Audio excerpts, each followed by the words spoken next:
វ័យ27ឆ្នាំនៅរំកន្ទែលនេះគឺគាត់បានសន្និដ្ឋានថាគឺជាស្ត្រីដែលធូរធារកាលពីសម័យមុនពេលដែលស្លាប់ទៅអញ្ចឹងណាព្រោះអីជម្រាបសួរពុកម៉ែបងប្អូនទាំងអស់គ្នាថ្ងៃនេះគឺខ្ញុំចង់នាំបងប្អូនទៅទស្សនាសារមន្ទីរមួយដែលស្ងប់ស្ងាត់ខ្លាំងមែនទែនអត់សូវមានបងប្អូនណាទៅស្គាល់ក៏ដូចជាបានទៅទស្សនាច្រើនញឹកទេបងប្អូនអញ្ចឹងថ្ងៃនេះគឺខ្ញុំចង់បង្ហាញសារមន្ទីរដែលខ្ញុំចង់បង្ហាញនេះគឺនៅហួសផ្លូវ60ម៉ែត្របន្តិចជិះតាមរង្វង់មូលអប្សរាទៅប្រហែលជា50-60ម៉ែត្រងាកមកខាងស្ដាំដៃគឺដល់បងប្អូនសារមន្ទីរនេះគឺមានឈ្មោះថាសារមន្ទីរព្រះបាទរណោដមសីហនុបងប្អូនទាំងតម្លៃសមរម្យហើយហេតុអីក៏អត់សូវមានណាគេទៅដល់ទៅលេងអញ្ចឹងណាបងប្អូនថ្ងៃនេះគឺខ្ញុំចង់បង្ហាញទស្សនវិជ្ជានៅខាងក្នុងហើយក៏ចង់បង្ហាញពីចម្លាក់ពីអត្តន័យនៅទីនេះចែករំលែកជូនបងប្អូនទាំងអស់គ្នាមិនបានជាក្បោះក្បាយយ៉ាងណាក៏បានសង្ខេបហើយបងប្អូនអាចទៅទស្សនាបំពេញបន្ថែមឬក៏ទៅមើលអីដែលជាក់ស្ដែងពិតបានបងប្អូនព្រោះអីដែលខ្ញុំចង់លើកយកសារមន្ទីរមួយនេះមកចែករំលែកពីព្រោះថាសារមន្ទីរនេះស្ងាត់មែនតើបងប្អូនទាំងអស់គ្នាមិនមែនតែថ្ងៃដែលខ្ញុំទៅទេថ្ងៃផ្សេងក៏ស្ងាត់ដែរទាំងដែលតម្លៃត្រឹមតែមួយនាក់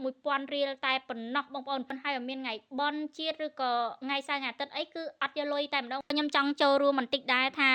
ាសារមន្ទីរមិនមែនតតែមនុស្សចាស់បានទៅទស្សនាបានទេបើសិនជាបងប្អូនកូនក្មួយចង់សិក្សាបន្ថែមចង់ដឹងរឿងរ៉ាវពីអតីតចង់ដឹងអ្វីដែលជាចម្លាក់ស្នាដៃរបស់ដូនតាបុព្វបុរសខ្មែរយើងដែលទៅតែកំណាយរកឃើញដែលទៅតែថែរក្សានៅសារមន្ទីរនេះបងប្អូនអាចទៅសិក្សាស្វែងយល់បា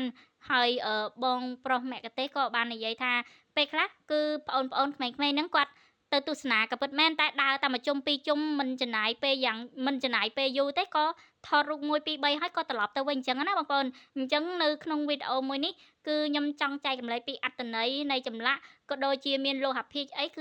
ឺគាត់បាននិយាយរៀបរាប់ប្រាប់ខ្ញុំក៏ខ្ញុំចែករំលែកជូនបងប្អូនទាំងគ្នាតឲ្យបានដឹងអញ្ចឹងណាបងប្អូនតែយ៉ាងណាក៏នៅតែខ្វះចន្លោះដែរអញ្ចឹងបើសិនជាខុសឆ្គងត្រង់ណាសូមបងប្អូនអធិស្ឋានគ្រាន់តែជាការសង្ខេបរបស់ខ្ញុំទេបងប្អូនអាចទៅចូលទៅទស្សនាផ្ទាល់បាននិងបានដឹងព័ត៌មានលម្អិតជាងដែលខ្ញុំបានបង្ហាញនៅក្នុងវីដេអូនេះអញ្ចឹងណាបងប្អូនហើយថ្ងៃដែលខ្ញុំបានទៅទស្សនាសារមន្ទីរនេះគឺមានកន្លែងជាច្រើនមាន1ជាន់2ជាន់អញ្ចឹងណាអញ្ចឹងខ្ញុំថតបានច្រើនដែរខ្ញុំប្រហែលជាកាច់2 3វីដេអូដើម្បីឲ្យបងប្អូនទាំងអស់គ្នាមើលមួយឲ្យបងប្អូនបានជ្រាបពីជាន់ទី1ជាន់ទី2ហើយក៏នៅតែទទួលចង់ឲ្យបងប្អូនទាំងអស់គ្នាដែលបានទស្សនាទៅបានម្ដងអញ្ចឹងណាបើថាអ្នកឆ្ងាយអីអាចទស្សនានៅក្នុងវីដេអូរបស់ខ្ញុំបានបងប្អូនតោះឥឡូវនេះគឺខ្ញុំសូមបង្ហាញចែករំលែកតាំងពីច្រកចូលដំបូងនៃសារមន្ទីរមួយនេះចែកជូនបងប្អូនទាំងអស់គ្នាឲ្យបានឃើញខាងមុខអញ្ចឹងណាបងប្អូនពេលដែលបងប្អូនមុននឹងទិញសវត្ថងាកមកខាងឆ្វេងដៃបន្តិចមកបងប្អូនប្រកាសជាឃើញរូបព្រះពុទ្ធដ៏ធំមែនតើបងប្អូនហើយទម្រង់ព្រះហស្ថដែលព្រះអង្គធ្វើកាយវិការមួយនេះក៏រៀងប្លែកដែរខ្ញុំក៏បានសួរបងមគ្គទេសនៅទីនោះដែរគាត់បានប្រាប់ថាគឺជាទម្រង់ព្រះពុទ្ធនៅប្រទេសកម្ពុជាយើងមិនមែនមកពីប្រទេសចិនឬក៏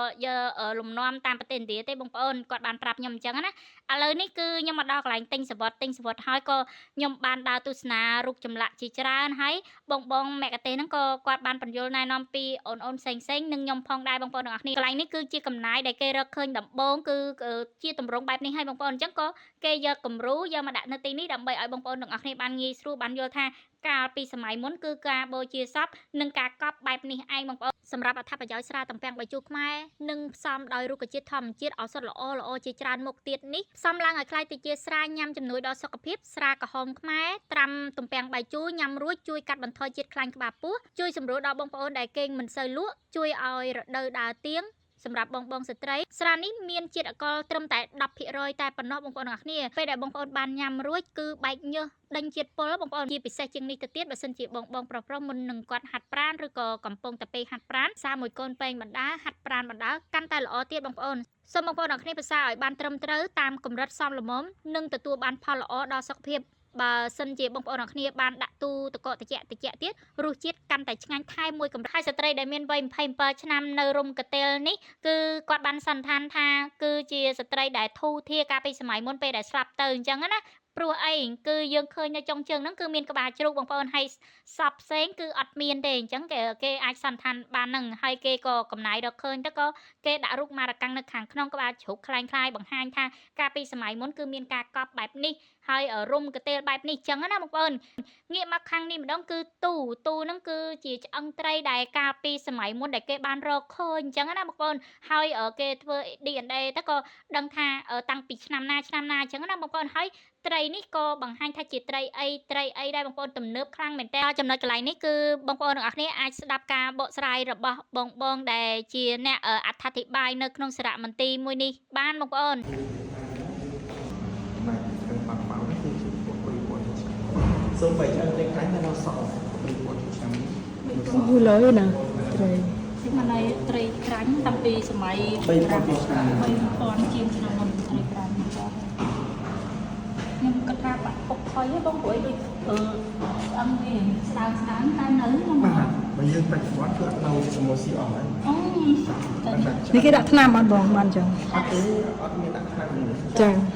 សម្រាប់អត្ថប្រយោជន៍ស្រាតំពាំងបាយជូរខ្មែរនិងផ្សំដោយរុក្ខជាតិធម្មជាតិឱសថល្អជាច្រើនមុខទៀតនេះផ្សំឡើងឲ្យคล้ายទៅជាស្រាញ៉ាំជំនួយដល់សុខភាពស្រាក្រហមខ្មែរត្រាំតំពាំងបាយជូរញ៉ាំរួចជួយកាត់បន្ថយជាតិខ្លាញ់ក្បាលពោះជួយសម្រួលដល់បងប្អូនដែលគេងមិនសូវលក់ជួយឲ្យរដូវដើរទៀងសម្រាប់បងស្ត្រីស្រានេះមានជាតិអាល់កុលត្រឹមតែ 10% តែប៉ុណ្ណោះបងប្អូនទាំងអស់គ្នាពេលដែលបងប្អូនបានញ៉ាំរួចគឺបែកញើសដេញជាតិពុលបងប្អូនជាពិសេសជាងនេះទៅទៀតបើសិនជាបងប្រុសមុននឹងគាត់ហាត់ប្រាណឬក៏កំពុងតែពេលហាត់ប្រាណសារមួយកូនពេងបណ្ដាហាត់ប្រាណបណ្ដាកាន់តែល្អទៀតបងប្អូនសូមបងប្អូនទាំងអស់គ្នាប្រសើរឲ្យបានត្រឹមត្រូវតាមកម្រិតសមល្មមនិងទទួលបានផលល្អដល់សុខភាពបើសិនជាបងប្អូនទាំងអស់គ្នាបានដាក់ទូទឹកកកត្រជាក់ទៀតរសជាតិកាន់តែឆ្ងាញ់ថែមមួយកម្រិត